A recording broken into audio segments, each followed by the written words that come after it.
Stock trading technique पर आपका हार्दिक स्वागत करता हूं। दोस्तों, आज भी हमने एक बहुत बढ़िया वॉलेटाइल सेशन देखा। खिले खुले तकरीबन हम 75 पॉइंट ऊपर, और जहां खुले वहां से निफ्टी ने केवल 10 पॉइंट ऊपर ही ट्रेड किया, और उसके बाद सडनली एक बहुत बड़ा फॉल, और हाई से तकरीबन हमने 250 पॉइंट भी लूज किए, और जाते जाते एक शार्प रिकवरी भी दिखी, और अल्टीमेटली 10 पॉइंट ही हम पॉजिटिव साइड पर क्लोज हुए। देखिए, ये सारी चीजें मैंने कल की अपनी निफ्टी और बैंक निफ्टी वाली वीडियो के अंदर डिस्कस की थी आपके साथ। अब मैं आपके साथ निफ्टी इंडेक्स के 10 स्टॉक्स के ऊपर बात कर रहा हूं।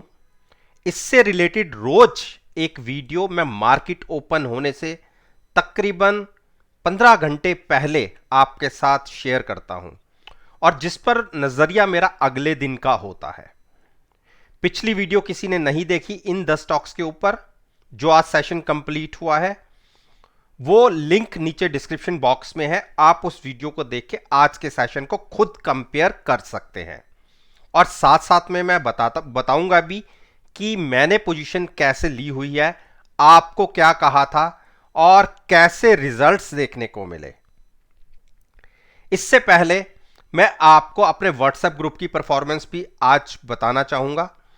देखिए, आज मैंने एक ट्रेड सबसे पहले लिया बैंक निफ्टी को शॉर्ट करके, जब बैंक निफ्टी तकरीबन 800 पॉइंट के आसपास ऊपर ट्रेड कर रही थी, और उसका रीजन था केवल दो बैंक की वजह से बैंक निफ्टी परफॉर्म कर रही थी।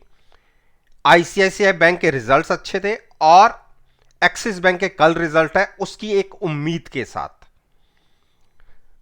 और उसके बाद तकरीबन 1400-1500 पॉइंट और तेज हो गई थी, यानी मेरे शॉर्ट करने से 700 पॉइंट हो। लेकिन आपको पता है कि मैं नेकेड पोजीशन नहीं लेता, मैंने कॉल बाय की। कॉल में मैंने 300 रुपए का प्रॉफिट बुक किया और एग्जिट हो गया। शॉर्ट पोजीशन मेरे पास अभी भी है। तो ये बैंक निफ्टी से रिलेटेड है। एक मैंने बाटा इंडिया के अंदर शॉर्ट पोजीशन ली है, 1990 पे ट्रेड कर रहा था, और मैंने ये बोला था अपने ग्रुप के अंदर कि अगर 1970 ब्रेक करेगा तो आप शॉर्ट पोजीशन लीजिएगा। और देखिए, मार्केट ने रिकवरी दिखाई, जबकि बाटा नीचे गिरा, और 1970 जैसे ही ब्रेक हुआ हमने शॉर्ट पोजीशन ली, और साथ में हेज किया अपने पोजीशन को कॉल बाय करके। और निफ्टी के अंदर मैंने ट्रेड लेने के लिए कोई मना नहीं कहा था, लेकिन मैंने यह कहा था कि 2 बजे के बाद निफ्टी में गिरावट आ सकती है, और ऐसा हुआ भी। जब मैंने ये बात करी थी उस टाइम निफ्टी 18,153 पर ट्रेड कर रही थी। उसके बाद मेरे अगेंस्ट केवल 15 से 16 पॉइंट गई, और 2 बजे के बाद एक सडन डिक्लाइन दिखा, और 18,097 पे मैंने कहा देख लीजिए जी, 60 से 70 रुपए मिल गए। ये ट्रेड लेने के लिए नहीं कहा था, केवल मैंने एक अपना ओपिनियन जनरेट किया था। तो अगर आप में से कोई मेरे इस ग्रुप को ज्वाइन करना चाहता है, 1 हफ्ते के लिए बिल्कुल फ्री ऑफ कॉस्ट है। आपको केवल मेरे रिजल्ट्स को एनालाइज करना है। अच्छे लगे तो आप मेरे साथ कंटिन्यू कीजिएगा, वो भी आपकी चॉइस है। अदरवाइज आप खुद कभी भी एग्जिट हो सकते हैं। तो मेरे साथ जुड़ने का तरीका है, मेरी ईमेल आईडी है नीचे, उस पर अपना कॉन्टैक्ट नंबर फॉरवर्ड कीजिए, मैं खुद उसके अंदर आपको ऐड करूंगा। अब आते हैं एचपीसीएल पे। देखिए, एचपीसीएल में आप सभी जानते हैं, जो मेरी वीडियोस को देखते हैं, मैंने एक ये ट्रेंड लाइन ड्रॉ की हुई थी, और मेरा यह मानना था कि जब भी स्टॉक इस ट्रेंड लाइन को छूता है उसके बाद इसमें गिरावट आती है। और आप देखिए, यहां पे हम कितनी देर कंसोलिडेट किए, उसके बाद जैसे ही निकला हमने अपनी शॉर्ट पोजीशन से एग्जिट लिया था, और उसके बाद ऊपर टहलता रहा। जैसे ही इसने यहां से नीचे की तरफ गिरावट दिखाई, हमने शॉर्ट पोजीशन ली, और मैंने इसमें बहुत अच्छे पैसे बनाए थे। अब धीरे धीरे धीरे करके ये स्टॉक ऊपर आया, और जब इसने इस ट्रेंड लाइन को छुआ, मैंने यहां पर शॉर्ट ट्रेड लिया।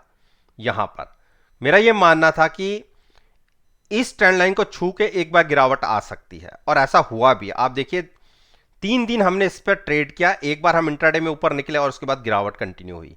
और ये क्योंकि अभी ये टाइम के हिसाब से ट्रेंड लाइन बढ़ती है, जब ट्रेंड लाइन नीचे थी 325 के आसपास, तब मैंने ये शॉर्ट पोजीशन ली थी और कॉल बाय किया था। एक बार तो हमने 317.18 के प्राइसेस भी देख लिए, लेकिन मैंने ट्रेड से एग्जिट लिया। मेरा मानना था कि यहां तक गिर सकता है, उसके बाद थोड़ा थोड़ा थोड़ा करके ऊपर आ गया। आज फिर एक कोशिश हुई गिरावट की और इंट्राडे में 321 तक गया। देखिए अब बचे हैं केवल 3 दिन, कल का दिन मैं और देखूंगा। अगर गिरावट आती है नीचे तो अपने प्रॉफिट लेके फ्यूचर्स का एग्जिट होऊंगा और उस जो थोड़ा बहुत प्रीमियम कॉल में बचा होगा उससे भी निकलूंगा। तो रोल ओवर नहीं करेंगे, एग्जिट हो जाएंगे प्रॉफिट लेके। लेकिन अगर ये स्टॉक ऊपर गया तो मजबूरी में हमें कॉल में अपना प्रॉफिट लेना होगा और उसके बाद अपनी पोजीशन को रोल ओवर करना होगा शॉर्ट साइड पर एज इट इज अगले महीने में। तो ये तो मेरी ट्रेड थे जो मैंने अपना एक ट्रेड आपके साथ डिस्कस किया है। अब बात करते हैं कि आपको एंट्री कहां लेनी है। देखिए बेरिश क्रॉसओवर है, लॉन्ग साइड को अवॉइड कीजिए, गिरावट पे बाय कीजिए। अगर स्टॉक 310 के नीचे मिलता है, 295 के बीच में मिलता है, तो आप वहां पर लॉन्ग ऐड कीजिए। आईटीसी देख लीजिए, आईटीसी में मैंने क्या कहा था। अगर आप मेरी वीडियोस को रेगुलरली देखते हैं, जब यहां पर ट्रेड कर रहे थे, आप देखिए 260-65 में ट्रेड कर रहे थे, मैंने कहा था कि यह स्टॉक आपको 230 में भी मिल सकता है और 220 में भी मिल सकता है। और मेरे को कुछ लोगों के कमेंट ऐसे आए थे कि जो मेरा मजाक उड़ा रहे थे, क्योंकि टाइम अपने आप में रिजल्ट्स या आंसर्स देते हैं। और देखिए आज के सेशन में जो लो लगा वो 230 का लग गया था। आप मेरी पीछे की कोई भी वीडियो उठा के देख लीजिए, क्या टारगेट बोले थे मैंने, 230 भी बोला था और 220 भी बोला था। देखिए 220 तो अभी आया भी नहीं है, मैं आज भी कह रहा हूं 220 भी दिखेगा। अब क्योंकि एक बड़ी स्पोर्ट पे हमने आज होल्ड किया है, अगर आप यहां से भी लॉन्ग ले जाना चाहते हैं तो कोई चिंता नहीं है, हेजिंग के साथ आप यहां से भी लॉन्ग ले जा सकते हैं। लेकिन थोड़ा सा कोई और पेशेंस रख के गिरावट का वेट कर सकते हैं। तो 220 के टारगेट भी मुझे लगते हैं कि हमें देखने को मिल सकते हैं। यह एक बड़ी स्पोर्ट है 230 की, पिछले 5 बार इसने इसी स्पोर्ट से अपना यू टर्न लिया है। यहां पर भी आप बाय करना चाहें तो कर सकते हैं लॉन्ग साइड पर, और जिसने 220 के आसपास बाय करना है वो वहां पर भी कर सकता है। लेकिन दोनों ही कंडीशंस में अपनी पोजीशन फ्यूचर्स के अंदर लीजिएगा और साथ में अपनी पोजीशन को हेज जरूर कीजिएगा पुट बाय करके। चॉइस आपकी होगी कि आप कितनी दूर की पुट बाय करते हैं। जितनी दूर की पुट बाय करेंगे प्रीमियम जरूर कम होगा, लेकिन रिस्क आपका एक्स्ट्रा ओपन होगा। इस चीज का खास ध्यान रखिएगा। और अगर आप अपनी पोजीशन को हेज रखेंगे तो आप अनलिमिटेड लॉस से बचे रहेंगे, कैपिटल सेव रहेगी और आपकी अनलिमिटेड प्रॉफिट की पॉसिबिलिटी बनी रहेगी और चिंता नहीं होती ओवरनाइट पोजीशन ले जाने की। हिंडाल्को, देखिए हिंडाल्को ने टारगेट 459 का छू दिया। मेरी वीडियोस को उठा के देख लीजिए, मैंने 459 भी बोला हुआ है, 438 भी बोला हुआ है। देखिए ये जो मैंने टारगेट और सपोर्ट बोले थे उसमें से पहला टारगेट अचीव हुआ है और वहां से यू टर्न लिया और इसने अपनी जो बड़ी मूविंग एवरेज थी 450 470 को उसे होल्ड किया। तो अब जिसने लॉन्ग ले जाना है, मेटल सेक्टर को लॉन्ग करना चाहता है, हिंडाल्को एक अच्छी चॉइस है। यहां से रिस्क रिवॉर्ड रेशो आपके फेवर में है, बहुत अच्छे प्रॉफिट्स बनने की पॉसिबिलिटी बनती है।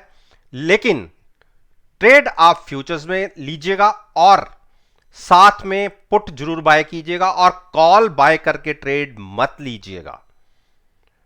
डिप पर बाइंग करने की एक स्ट्रेटजी रहेगी। अभी स्टॉक सारी मूविंग एवरेजेस ब्रेक करके नीचे ट्रेड कर रहा है, लेकिन जैसी आज नीचे से एक बाइंग दिखी है, एक देखिए मार्केट गिरी तो गिरावट आ सकती है, उस चीज को मैं भी नहीं कह सकता, तभी तो मैंने 438 के टारगेट भी बोले हुए हैं। लेकिन जैसी रिकवरी मार्केट के साथ साथ स्टॉक ने भी दिखाई है, तो यहां पर एक बड़ी सपोर्ट ली है। आप चाहे तो यहां से लॉन्ग ले सकते हैं, अदरवाइज वेट करना चाहेंगे तो 440 का भी वेट कर सकते हैं। यह चॉइस टोटली ही आपकी रहेगी। डॉक्टर रेड्डी, देखिए डॉक्टर रेड्डी ने इंट्राडे में 4540 इसको छुआ और 4600 पर तो मैंने भी बाय किया हुआ था, और ये मेरा ट्रेड पहले का है, एक दिन पहले का, फ्राइडे एक्सपायरी का। तो मेरा ये मानना था कि 4600 ब्रेक नहीं होना चाहिए क्लोजिंग बेसिस पे, ऐसा हुआ भी।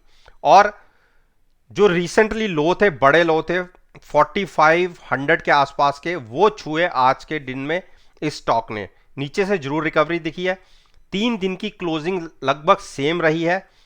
तो स्टॉक अभी सारी मूविंग एवरेजेस क्रॉस करके नीचे ट्रेड कर रहा है, और मेरा यह मानना है, देखिए गिरावट में ही बाय किया जाता है, और वहां से होता क्या कि स्टॉक मार्केट के साथ और रिएक्ट कर सकता है और गिर सकता है, ऐसा आप मना नहीं कर सकते, या मैं भी मना नहीं कर सकता। लेकिन 5000 पर बाय करने से अच्छा है कि आपने 4600 पर बाय किया है। आपने तकरीबन 12 से 14%, 12 से 14 नहीं तो तकरीबन 7 से 8% नीचे आपको ट्रेड मिल रहा है। बाकी बॉटम कोई नहीं पकड़ पाया। मैं भी कहूं कि यहां बॉटम बन गया है, यह मैं भी नहीं कह सकता, लेकिन मैं पास्ट परफॉर्मेंस के हिसाब से कि जैसे जैसे बड़ी गिरावट के बाद यह स्टॉक रिएक्शन दिखाता है कंसोलिडेशन के बाद, उस पॉइंट को अगर किसी ने ट्रेड करना है, मैं उसलिए कह रहा हूं कि आप डिप पर बाय करने की एक स्ट्रेटजी ले सकते हैं, जिसका नजरिया कम से कम नवंबर एक्सपायरी का है, वही एंट्री ले। अदरवाइज किसी को शॉर्ट होके एंट्री लेनी है तो वो प्राइस रहेगा 4700 का, उसके ऊपर क्लोजिंग मिले तो आप बाय कीजिए, अदरवाइज यहां पर भी आप बाय करके चल सकते हैं। सिप्ला, देखिए सिप्ला ने नीचे से एक बाउंस दिखाया, लेकिन हाई से काफी बड़ी गिरावट। मेरा 914 का कई दिनों से पेंडिंग चला आ रहा है लॉन्ग साइड पर, और साथ में पुट है, उसकी चिंता नहीं है, पुट में अभी भी प्रॉफिट में। हाँ, फ्यूचर में नुकसान है। देखिए फ्यूचर्स को तो आप रोल ओवर कर सकते हैं, लेकिन पुट को रोल ओवर नहीं कर सकते, पुट का प्रीमियम धुल जाता है। लेकिन कम से कम जितने में मैंने खरीदी थी उससे ज्यादा प्रीमियम मुझे आज की क्लोजिंग में मिल रहा है, क्योंकि स्टॉक 14 से 15 रुपए नीचे है। अगर मैं कहूं प्रॉफिट में हूं तो नहीं, मैं नुकसान में हूं, लेकिन हेज हूं, कोई अनलिमिटेड गिरावट की मुझे चिंता नहीं है। और 1 या 2 दिन अगले देखूंगा, आखिरी दिन का वेट नहीं करूंगा, अपनी पोजीशन को रोल ओवर करूंगा। जिसने श्योर शॉर्ट होके लॉन्ग साइड पर जाना चाहते हैं, आज के दिन के हिसाब से वो प्राइस बनता है 910 का, उसके ऊपर क्लोजिंग मिलेगी तो आप फ्रेश लॉन्ग लीजिएगा। अदरवाइज यहां पर कंसोलिडेशन का फेज भी कंटिन्यू हो सकता है, तो थोड़ा सा यहां पर अवॉइड कीजिए। भारती, देखिए भारती एक कंसोलिडेशन फेज के अंदर है, तो इसको अवॉइड कीजिए। किसी ने अगर 710-15 के ऊपर ट्रेड ले रखा है, वो भी कंटिन्यू कर सकते हैं। अभी ये स्टॉक बेरिश नहीं है, स्टॉक बेरिश होगा अगर 670 क्रॉस करके नीचे क्लोजिंग देगा। अदरवाइज ये इसका एक रेंज है 30 से 35 पॉइंट की, जिसके अंदर ये कई दिनों से ट्रेड कर रहा है। बजाज फाइनेंस, देखिए बजाज फाइनेंस ने आज मेरा टारगेट अचीव किया और मैंने ट्रेड लिया भी। 7400 पर मैंने बाइंग डाली हुई थी, और सडनली एक बड़ा डाउनसाइड इसके अंदर दिखा, और मैंने 7400 पर जो ट्रेड लिया था, मैंने 7550 पर एग्जिट भी कर दिया, क्योंकि ये स्टॉक मुझे अभी भी गिरावट में लग रहा है। और 7500 अगर इसने ब्रेक किया तो आप मानिए इसमें 7200 भी दिखेंगे। मुझे इंट्राडे के अंदर इसके अंदर 150 पॉइंट मिले, प्रॉफिट लिया और एग्जिट हो गया। अब आपके लिए क्या है, जिसने 7400 पर बाय किया है और अभी भी होल्ड कर रहा है, तो एक बार अपना प्रॉफिट लीजिए और एग्जिट हो जाइए। मार्केट के सेंटिमेंट्स थोड़े से वीक लग रहे हैं मुझे। ये स्टॉक अब की बार अगर 7500 ब्रेक करता है तो मुझे 7200 तक के टारगेट दिखते हैं। तो इसीलिए आप अभी भी प्रॉफिट में बैठे हुए हैं। कल मॉर्निंग में जिस भी प्राइसेस पे खुले तो आप एग्जिट कर लीजिएगा। 7500 के नीचे एक सडन फॉल बड़ा दिख सकता है। 7200 के टारगेट के लिए मैं शॉर्ट करने की एडवाइस नहीं कर रहा, मैं डिप पर बाइंग करने की एडवाइस दे रहा हूं कि अगर वहां तक प्राइसेस आए तो आपके साथ साथ मैं भी लॉन्ग पोजीशन लूंगा। अरविंदो फार्मा, ऑरो फार्मा ने एक बड़ा एक जो डाउन ट्रेंड चला आ रहा है उसे आज भी कंटिन्यू रखा और इंट्राडे में तो 675 तक के भी लो लगा दिए। देखिए इस स्टॉक में आज के हिसाब से जो स्ट्रेंथ दिखेगी, एक बार स्टॉक 708 के ऊपर ट्रेडिंग करे, 720 से 25 को क्रॉस करके ऊपर क्लोजिंग दे तो एक सडन स्पाइक आपको 750 तक आएगी। नया ट्रेड लॉन्ग साइड के लिए अवॉइड करिए। और स्टॉक में काफी गिरावट आ चुकी है अपने हाई से 767 से स्टॉक ने लगभग 90 पॉइंट की गिरावट दिखा चुका है। आरएसआई 31 की है, ओवर सोल्ड हो रहा है।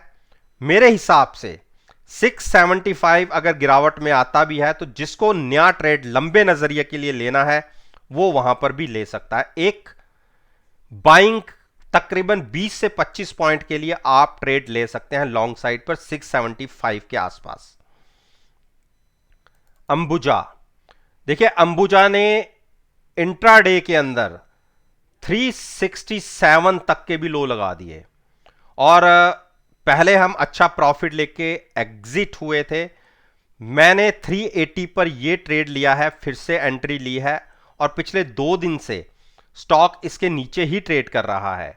तो हमने हैजिंग के साथ पोजीशन ली है, गिरावट आ गई है और जो मैंने ये टारगेट 347 का लगाया हुआ है, अगर गिरावट और कंटिन्यू होती है तो यहां तक स्टॉक जा सकता है, लेकिन पॉसिबिलिटी कम है क्योंकि आज रेमको सीमेंट के रिजल्ट्स बहुत अच्छे आए हैं।